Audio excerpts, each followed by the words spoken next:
Have you ever thought about why it's important to God the Father that we are in covenant relationship with Him?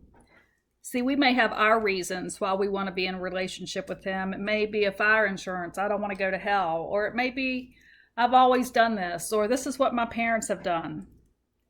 But the purpose that God the Father has is that His family, that His children will bring glory to Him. The word glory in the Hebrew and the Greek is defined as honor and praise and magnify, celebrate, to make known, to acknowledge. See, we can't be ashamed of our Father. We can't be ashamed to magnify Him, to glorify Him, to lift Him up above every situation, to lift Him up above ourselves, our own achievements, or anything that we have done or anything that we have. He is the one that we give all honor and praise and glory to.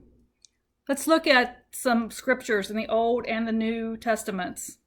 Leviticus 10:3 says, "And Moses said to Aaron, 'This is what the Lord spoke, saying, by those who come near me, I must be regarded as holy, and before all the people, I must be glorified.'"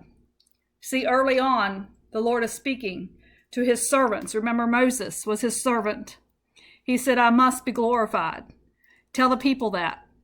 And so that was the standard that was set early on. Psalm 88:12, David said, "I will praise you, O Lord, with my heart, and I will glorify your name forevermore." So we must lift up the name of Jesus. We must proclaim Him. If we are ashamed of Him, He will be ashamed of us. Matthew 5:16 says, "Let your light so shine before men that they may see your good works and glorify your Father in heaven."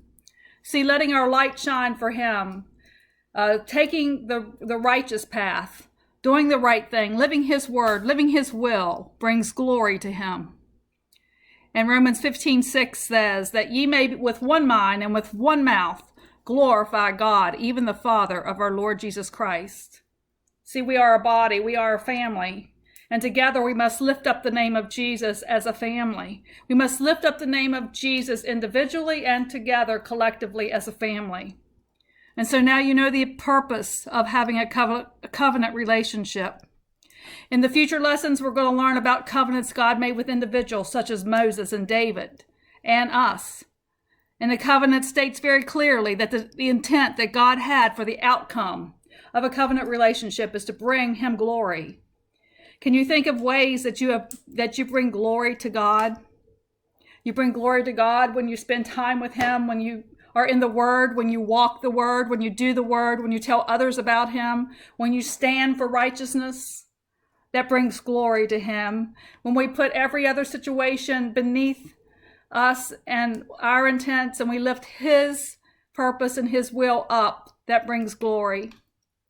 So I have some situations here, and in these situations, think about what is the first thing you would do, and what is the first thing you would think about, and what would your emotions be in these situations.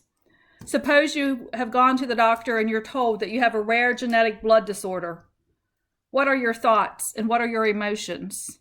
And what is the first thing that you would do?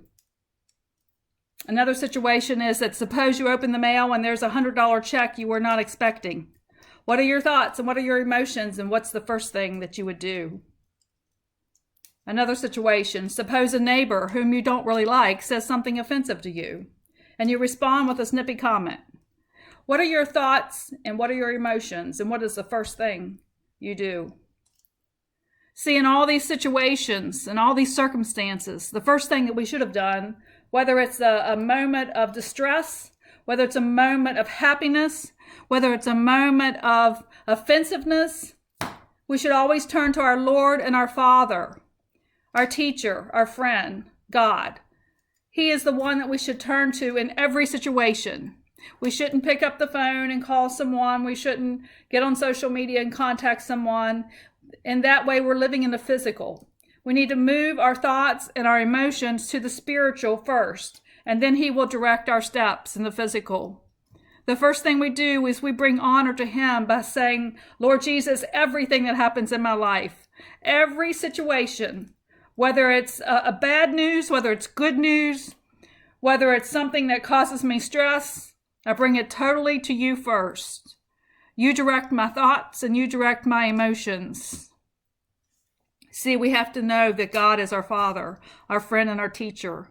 Many times people feel like that they are not in a covenant relationship with Him for many reasons.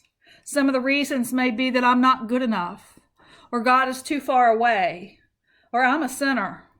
God won't answer, or there may be another reason.